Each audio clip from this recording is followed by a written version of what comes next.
coach you knew coming into a hostile environment like Doak Campbell, playing against a team with a lot of talent that didn't have wins, but you'd be in for a dogfight. What do you tell the team after such a tough emotional loss? Well, we've got to identify why we lost. And we had, count the number of opportunities that we had to turn that game and find a way to win it, and we didn't do it. So you tip your hat to them. They're a very talented team. There's no doubt about it. But,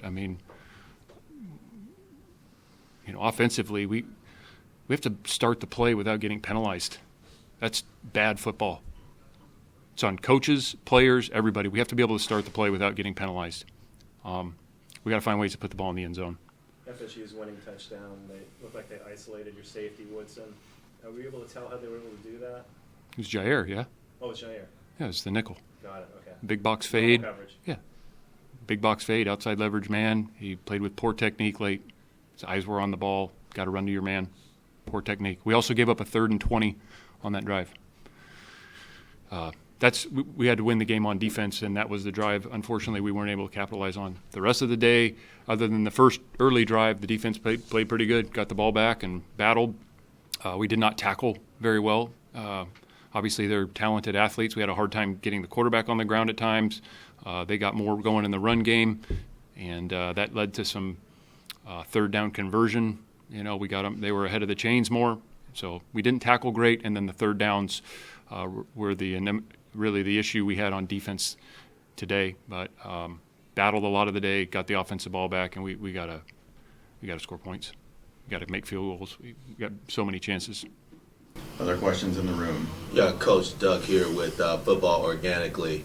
At halftime, it looks like there was 104 yards passing versus Cal's 151, and total at the end of the game was 303 and 177. So they didn't capitalize that much in the air from passing attack. But what was the difference overall for you from your perspective? A few points. It's a few points, and that's what kind of game it was going to be. We have to find ways to move the ball and put the ball in the end zone on offense. We can't jump offside. We got to get the play started on offense. Defensively, it was going to be a battle, and guys battled, like I said, most of the day, and we missed a couple field goals that he has the ability to make, and we didn't make them. That's the difference.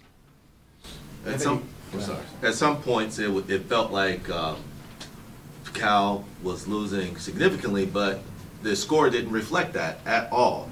And it seemed as though when Cal got the field goal to go up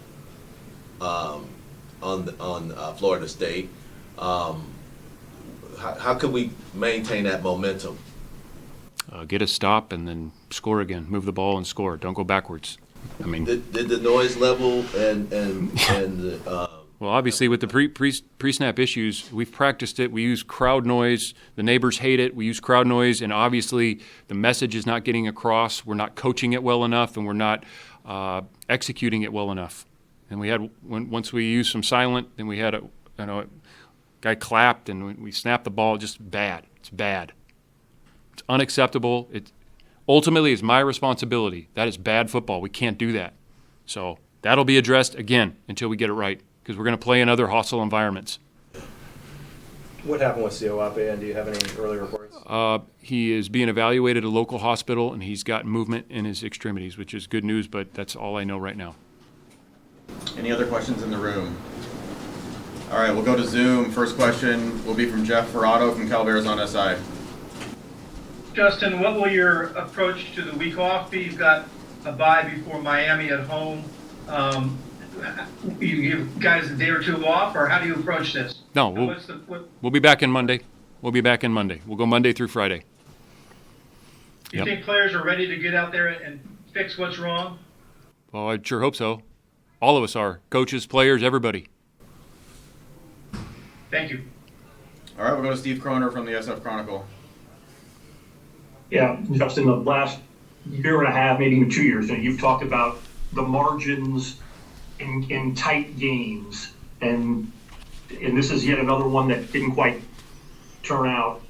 What do you guys discuss in that regard for the next week or so before you get ready for Miami? Yeah, identify the things that are going to make the difference in the game.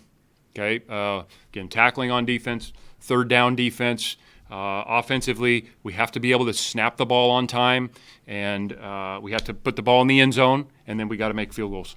Yeah, those are the things that are going to big picture. That was it. That's the difference in the game. And you're playing a team like Florida State with that much talent.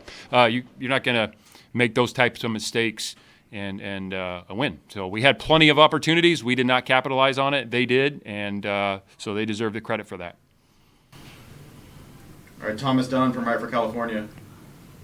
Justin, the kicking game is obviously a big part of trying to win close. With Ryan Coe now being 5 for 11 on kicks this season, do you open up the competition heading into the bye? Yeah, I think we'll discuss, every position and who's doing what. And he's got a lot of talent, and he sure has been impressive. But we got to do it in the games. He's been impressive in practice, and he hit the 52-yarder like it was nothing. And then we missed the 238s, unfortunately. So, yeah, we have to find ways to score points. Again, 9's not enough. 9's not enough points. I don't care, who you're playing, especially Florida State. You got to score more than 9. Any other questions here in the room? On the last sack on the fourth down play, the guy came off the edge pretty much untouched. Was there a thought about leaving a running back in to protect Fernando? Back was in. He was in? Yeah. Missed it, huh? Yeah, it's 0 plus 1. We have to throw the ball. Like, we can't eat the sack. They're in 0 across the board, plus 1. Got to throw the ball up. It's not going to get better than 1-on-1. So we have to give our guys a chance to make a play, and we did not do that.